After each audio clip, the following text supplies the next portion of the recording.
Hi, my name's Cameron Carlson with AnimeLocation.tv. I'm here at Matsuricon 2019 with a good pal of mine, Mr. Brandon McInnis. How you doing? I'm good. How are you? Alrighty, my friend. So it's been a year since you and I had the last chance to talk. I was at OhioCon 2018, which unfortunately you had to miss, and I also had to miss ColossalCon, and I had to miss OhioCon. So how's it all going for you within the last year? Oh my gosh, it's been crazy. It's been going great. It's been wonderful, but a lot has happened. Like a lot of new roles and a lot of everything, and like new dogs and new things, and like getting engaged. You know, like lots of stuff. Lots of all good stuff. I was just say what's I can't remember your new dog's name, but he's another French bulldog, right? Yeah, his name's Gus. Yes. Yeah, and it's ridiculous. We love really crazy names for our dogs. So Gus's full name is Gustavus Hattori Hanzo Tatum McInnis the first. Yes. So that's the whole thing. Alrighty. So jumping into your roles, you got to come into the new Cardcaptor Sakura Clear Card as Kyoto, right? Or how do you pronounce it? Kaito. Thank you. I apologize. How is it to work with Kaitlyn Glass, who was just here with us? How is it like to work with her as the director on the show? Oh, she's wonderful. She's wonderful. I love working with Kaitlyn. She's such what we call an actor's director that really understands like the intentions and how to direct you in a way that lets you work your acting muscles instead of like, oh, give me more happy, just be sad or whatever. You know, like she's really engaged. So you'll do a read and she'll be like, remember that like this is the subtext or this is what's going on here that's affecting that. And you'll be like, oh, okay. And so I love working with her. She's great. So again, what was your approach to getting into this mysterious character that we didn't know yet in the full story? I mean, we still don't know because it's still going on, right? Correct. Because we don't. I mean, yes, we still have more to go. Hopefully, fingers crossed. But yeah, in those instances, I don't know everything about the character, and I really actually have to rely on Kaitlyn a lot. You have to have a lot of trust with that director because as an actor, I don't know the backstory. I don't know as much as she knows. She's done way more research and has more information than I do. So I would say that I just rely on her a lot.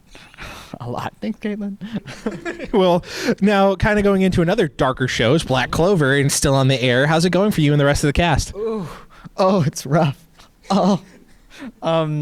It's wonderful, actually. It's great. That is such a great show because it's so long.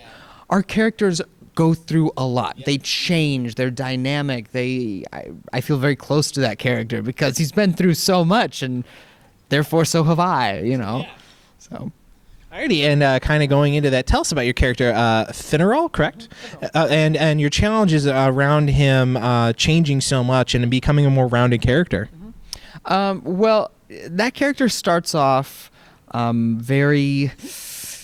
I think you said playboyish, kind of? Yeah, playboyish, but he also has a lot of insecurity, you know? And so I think that the coping mechanism is his flirtation, you know? But the series kind of delves into that and why that's there and some family dynamic issues and his relationship with his brother and his parents and all the pressure of being like born into nobility, and it makes for some good drama.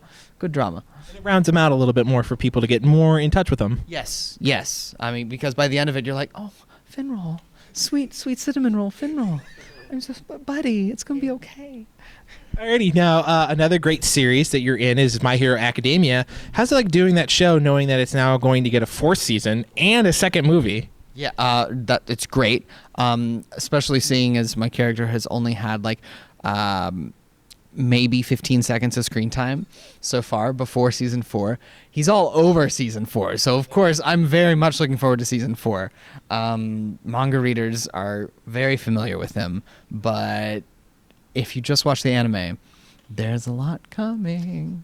Well, that brings us into that being Sir Night-Eye, right? Sir Night-Eye. It seems that you have a couple of different sides to him. How is that going, bringing those out? Well, that you can at least say. Yeah. Ooh, I don't want to give any spoilers. But there are some interesting things with Night-Eye on what he values and his history, like his past and relationships with some very major characters in the show. And he has different facets that come out in interesting ways, is all I will say for right now. Okay, well, we'll keep that in the back of our pockets. Now, a fun thing that I know about you is that you love to do Twitch and you love to play Beat Saber and some other games.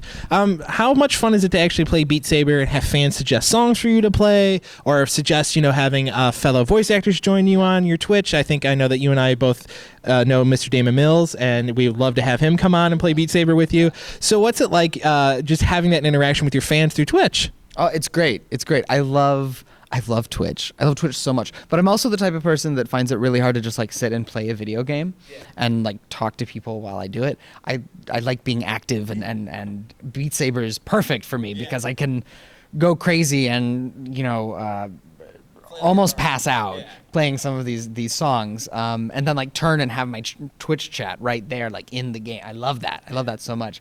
But it's wonderful that there's a big open source community with Beat Saber that has created so many plugins. And one of them is this song request manager where they can request songs and it just pops up in the game for me. And that's wonderful. It allows me to interact with my fans in a way that I can't anyway else. So I'm sure that some of the fans get some like twisted glee out of requesting the most difficult songs possible in Beat Saber over and over and over again. And seeing Crab Rave, Rasputin, yes, and then me yelling at the screen while I'm trying desperately to not fail the level, All right, now we're going to get into another fun mecha show. Was SSS Grid Minh, correct? And how was it like being in that mecha show, and also the fact that it was one of your first simuldubs? Sorry, one of your other simuldubs. I'm sorry. It was one of my other simuldubs. But it was also one of the... Like, that character had a lot of hours.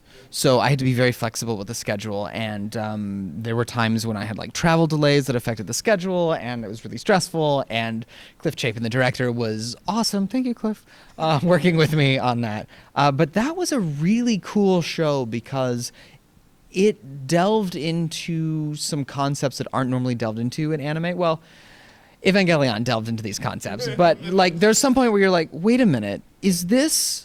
I thought this show was about this stuff. I thought it was just a mech show. And by the end of it, you're like, wait, is this a commentary on like psychology and our approach to like mental health?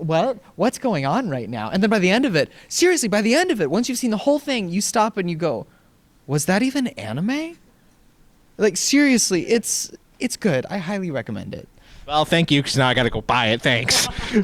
So now another show that I bought after talking to Damon and Aaron and a couple other people was Namba. You got to play someone, the guard of Section 5.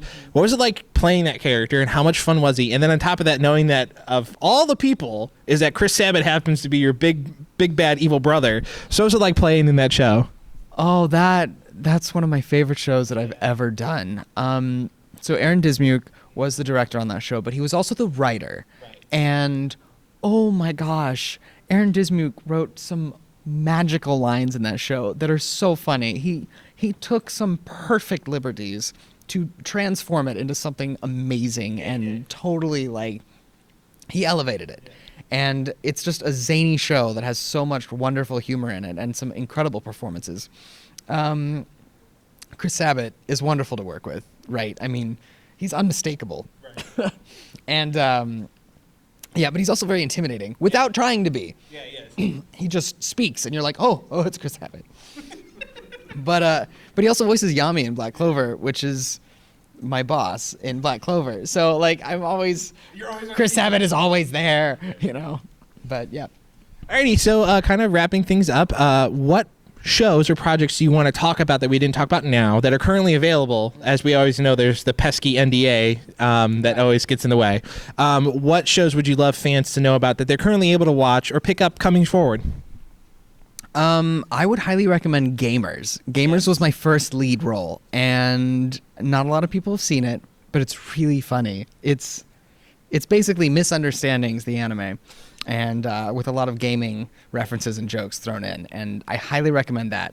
And for upcoming stuff, just My Hero Season 4 comes out in October, everyone. Woo!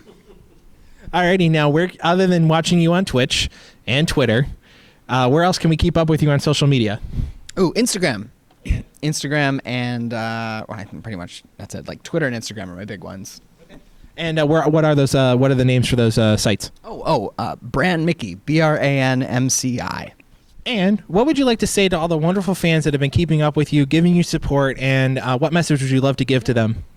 Thank you so much for supporting me and watching my roles. And you know, I'm always blown away by all the people that come up to me at tables and want me to sign things. I'm still getting used to that concept of like, you want me to put my name on something? Okay, sure. I mean, that's great. It's kind of overwhelming sometimes, but it's wonderful. And I really like connecting with the fans.